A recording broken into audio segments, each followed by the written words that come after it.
Okay, good day everyone. Now we will be having our rheumatoid arthritis. Okay, so your rheumatoid arthritis is a chronic progressive inflammation of the synovial joints. Okay, so especially sa lining ng what?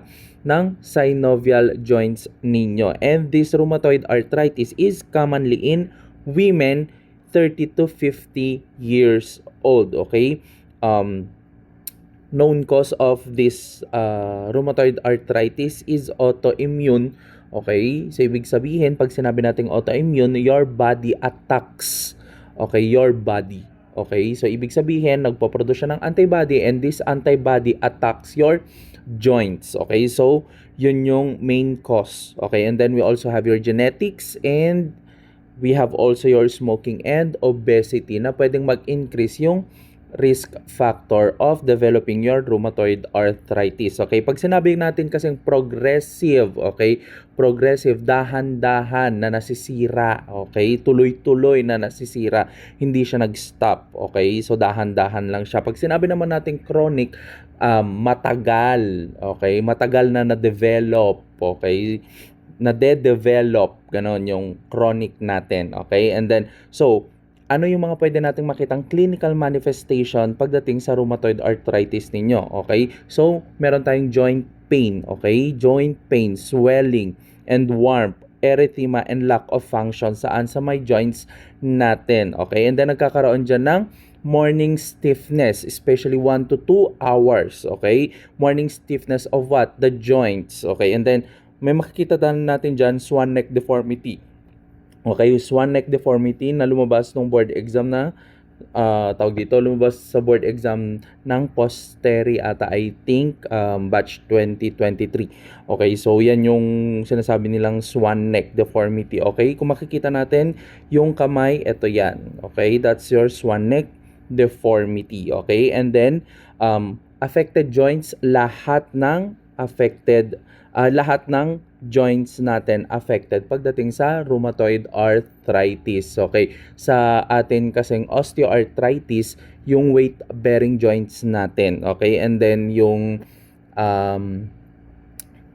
gouty arthritis natin, lahat ng joints din natin, okay? So, doon na pupunta yung mga uric acid. Okay, so, now, punta tayo sa mga diagnostics na pwede natin gamitin to determine if yung patient natin has a rheumatoid arthritis, okay? Number 1 is your anti-nuclear antibody titer, okay? So, most of the time, pag nakakita kayo ng autoimmune disorder, okay, makikita nyo tong antibody titer. So, ibig sabihin niya, nagpa-positive sila dyan, okay?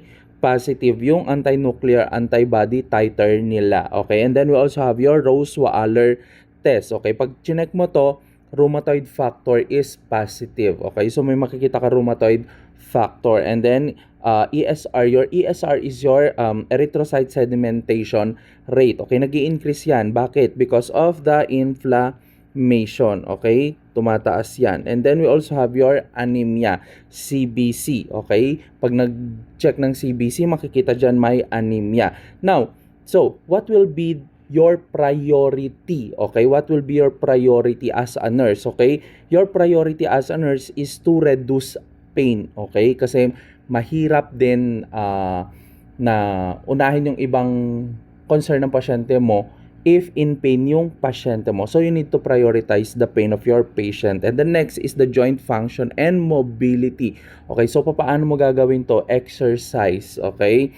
Pero, paano mo siya gagawin? Okay, you need to give pain medication first bago siya mag-exercise para ma-utilize natin yung effect ng pain medication. Okay, and then medication adherence, dapat sumusunod din yung pasyente natin to take his or her medication. And then fatigue management, kasi nga may anemia yung pasyente nyo, mabilis din yan mapagod. So rest in between activities. And then we have your psychosocial support. Okay, so pagdating sa management natin, we have your pharmacology, okay, to reduce pain, okay, and at the same time to reduce the progression, okay, of the disease, okay? Gumagamit tayo dyan ng cyclophosphamide, okay? Your cyclophosphamide is immunosuppressant. Why?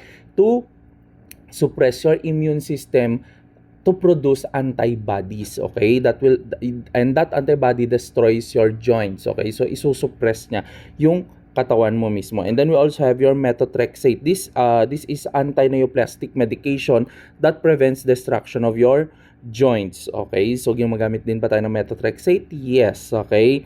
So again, it is an anti-neoplastic that prevents the destruction of your joints. Gumagamit din ba tayo ng NSAIDs? Yes, NSAIDs to reduce pain. Kasi pain medication natin ang NSAIDs, di ba? Ang NSAIDs natin is your non-steroidal anti-inflammatory drugs, okay? And then your anti-inflammatory such as your corticosteroids to reduce the inflammation, okay? Reduce the inflammation.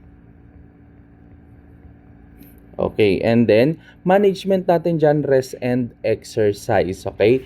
Rest kapag may fatigue, exercise kapag kinakailangan, okay? So ROM tayo dyan, of the affected joint. Pag sinabi natin ROM, range of motion exercises, okay?